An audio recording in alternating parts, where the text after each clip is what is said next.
Well, I thought the strongest unit right now was Hiryu. If there was a team that could turn it around and claim that title, it was definitely Shion's Yomigaeri.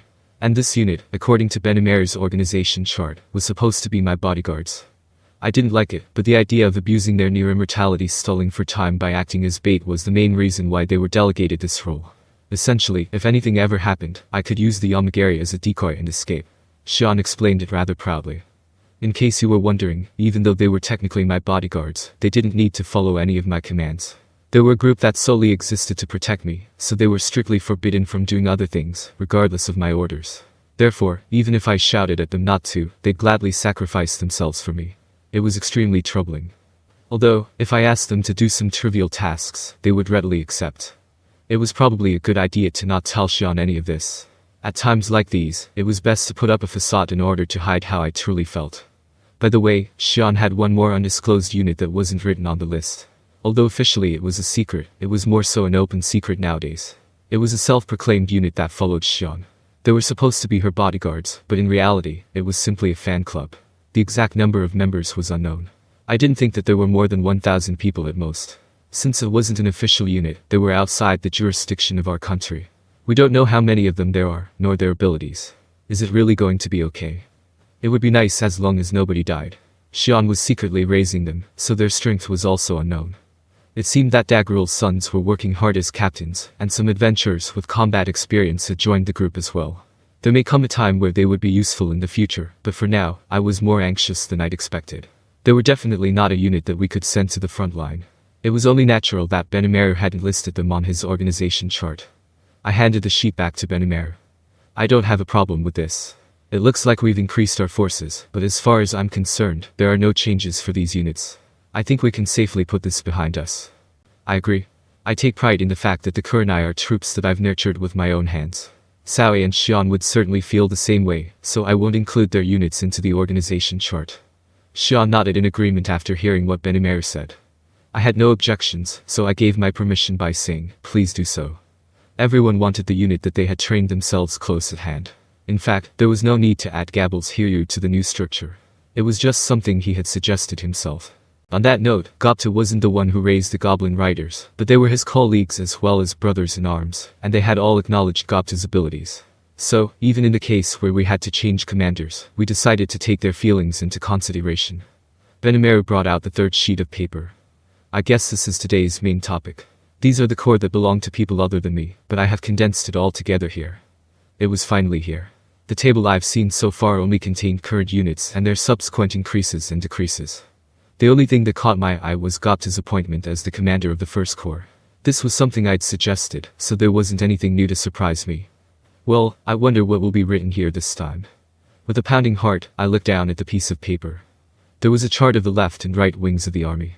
The number of troops we possessed so far was listed on the right.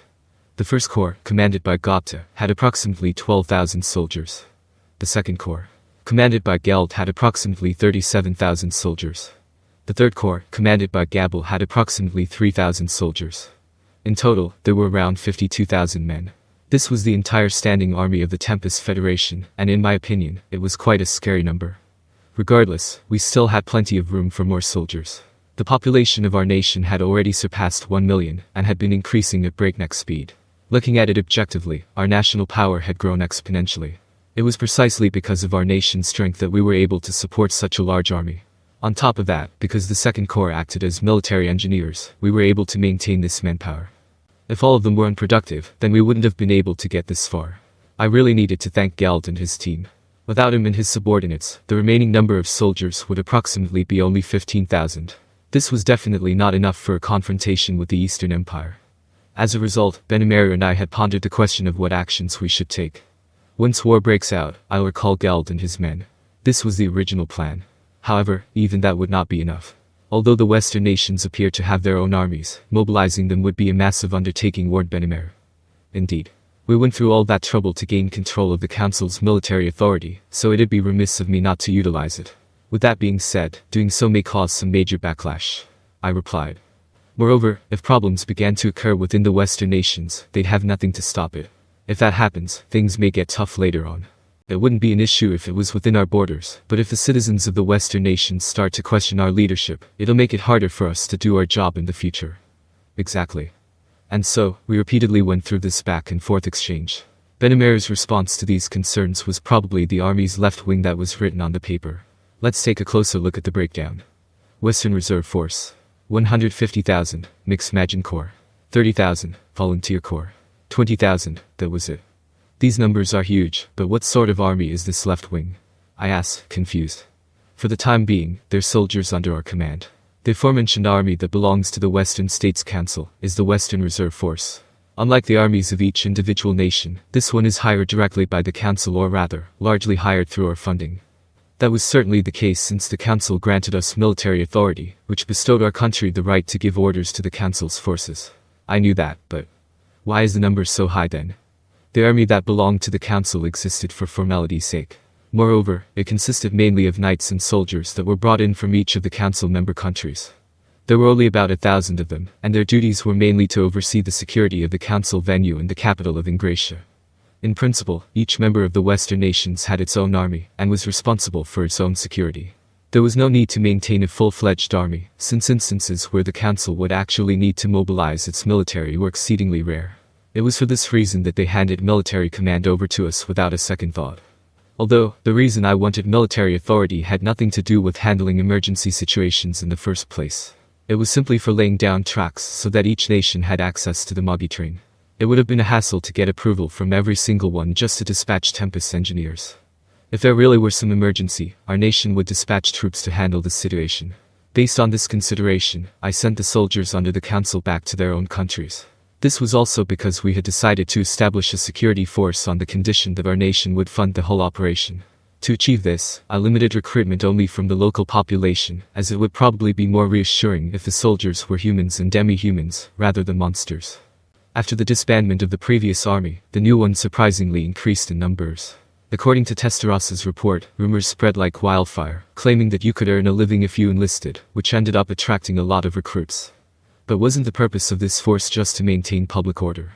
Why would we need 150,000 soldiers? Since all the nations still retained their own jurisdictional rights, we would be overstepping our authority if we arrested criminals. Even if the new force was meant to preserve law and order, that was mainly for disaster prevention, and to be quite frank, the real purpose was to assist the engineering unit and provide logistical support. We wouldn't even need more than 10,000, let alone 150,000. Regarding the matter, Testarossa stated that this was the result of what the nations requested. Benimaru explained in detail. Testarossa had seized control of the Council and pushed for a bold structural reform. I was aware of that, but it was apparently causing more of a stir than I had expected. At the end of the day, this reform was the result of mutual consultation. The nations themselves would have the initiative, and our nation would provide the technology to do so. It was kind of like the ODA official development assistance. The Council would invest official funds, and our nation would dispatch laborers as a national project to any country that needed a helping hand. We would hire local workers and give them technical guidance, and fulfill the concerned country's request. This way, we could secure job opportunities and wages for ourselves, while our partners would receive our assistance. It was a win-win situation. However, there was no such thing as a free lunch in this world. Of course, there was more to this support system than meets the eye. It demanded something in return. For example, if we built a dam, depending on how much we invested in the construction, we would acquire an equivalent value in water rights as compensation. As for laying railroad tracks, we would charge a tax on the train fare, and collect the profits in perpetuity. Just like what we had accomplished with the roads, we would be responsible for maintenance, but in exchange, the benefactors would have to agree to forego tariffs and grant all kinds of privileges. This was definitely something a demon lord would do. While acting all nice and friendly on the surface, I was committing rather wily acts. With that being said, since those who utilized our services would ultimately enjoy its convenience, they barely lost anything in this transaction. They were only paying the toll for future profits they had yet to see. Naturally, I expected the more powerful nations would try to take their own initiative. Even though it would take a while, they could mimic our technology after seeing it physically for themselves. Secretly stealing it for their own use. I had anticipated this as a normal response. What I didn't expect was. On that note, many of the larger nations are also demanding the trains to be operational as soon as possible. In other words, they felt like there wouldn't be enough manpower relying on our nation's engineering unit alone, and therefore even mobilized those they hired as logistical support. Correct. And that didn't seem like it was enough, which is why they decided to hire locals to help. Is this the reason why the number of troops is absurdly high? I gave Testarossa full authorization as the military attaché, and told her to not report minor details of things to me when verifying policies. Due to my orders, it appears that this was news even to Benimaru, until very recently. The result was this mass recruitment. Wouldn't it just be playing right into the hands of these nations? By making us train their engineers, they could operate more easily later on. In lieu of imitating technologies, this was a more efficient method. Although it was quite the forthright approach, I actually didn't mind it. It was only natural for the leaders to come up with a plan like this under these circumstances.